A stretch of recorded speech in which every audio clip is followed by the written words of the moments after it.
The Lord is risen. Hallelujah, hallelujah. Welcome muli mga kapatid sa ating social media postulate na Salmot.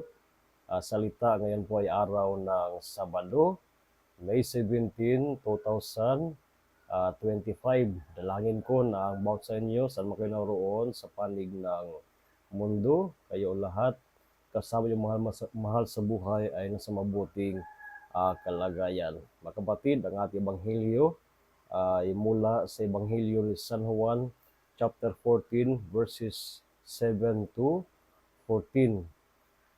Inihayag ni Kristo ang kanyang sarili. Sabi niya, "If you know me, then you will also know my Father.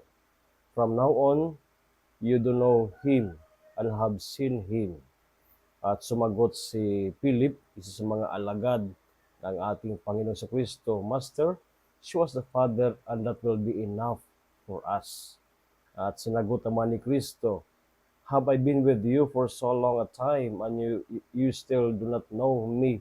Philip, whoever has seen me has seen the Father." Napakatagal mo na akong kasama, subalit hindi mo pa ako nakikilala hanggang ngayon? Sabi ni Kristo kay Philip. Mga kapatid, ito ay isang napakahalagang tanong rin sa atin habang tayo ay nagkakaedad na. Sinisikap ba natin na makilala si Jesus sa buhay natin? O hanggang sa pagsisimba lang tayo, hanggang sa mga debosyon lang tayo? Nasusukat ang ating pagkilala kay Jesus kung tayo ay tumatalima sa kanyang mga utos, kanyang mga turo. Halimbawa sa panahon ng kinakailangan ng ating panindigan sa pagpili ng mga karapat-dapat na mga kandidato, no? O ano mga aspeto sa buhay natin, doon nahahayag kung talagang nakikilala natin si Kristo, sapagkat ang pagkilala Kristo ay hindi lamang hanggang sa kung sino siya, kundi ito ay nangangahulugan ng isang malalim na relasyon, no? Na sa hirap at ginhawa ay lagi naroroon si Kristo nangingibabaw sa buhay natin. Sa magitan ni Kristo, ipinakilala ni Kristo ang dakilang pag-ibig ng Diyos para sa atin. Kaya mga kapatid, ito ay isang napakahalagang paalala sa ating pagpapatuloy ng pagdiriwang ng Pasko ng muling pagkabuhay ng ating Panginoong Jesucristo. At isang hamon sa buhay natin na sana tayo ay magsumikap na lumago ang ating relasyon sa ating Panginoong Jesucristo.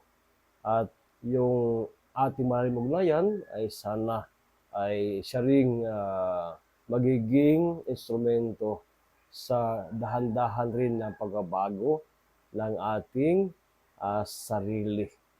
At sana sa ating malalim na ugnayan sa Panginoon, tayo rin ay matutong mag-alay ng ating buhay sa Panginoon at unahin natin ang Panginoon sa ating pangaraw-araw na buhay, katulad ng ating ipinadiriwang sa mga nakarang araw. Ang kapista ni San Isidro. Si San Isidro ay isang nagbibigay sa atin ng huwaran, no? Patungkol sa pagpapahalaga sa pag-uuna bago si San Isidro magsimula sa kanyang mga gawain. Siya ay nagsisimba muna. Kaya ang lahat ng kanyang mga ginagawa ay nagiging mabunga. Kaya sana mga kapatid ay ganoon din sa buhay natin, habang unti-unti lumalalim ang ating pagkilala kay Jesus sa buhay natin. So again, a blessed day sa inyong lahat at nawa ingatan kayo ng Panginoon sa araw na ito. At maraming salamat sa inyong pagsuporta sa ating apostolado sa social media, ang ating Salmo sa Salita. At inaiyahan ko kayo na hikayatin ang inyong mga kaibigan na i-follow ang Salmo Salita bilang pakikibahagi rin na rin ng ating misyon sa larangan ng social media. Of course, rest assured of my prayers for each one of you. So again, a blessed day sa inyong lahat.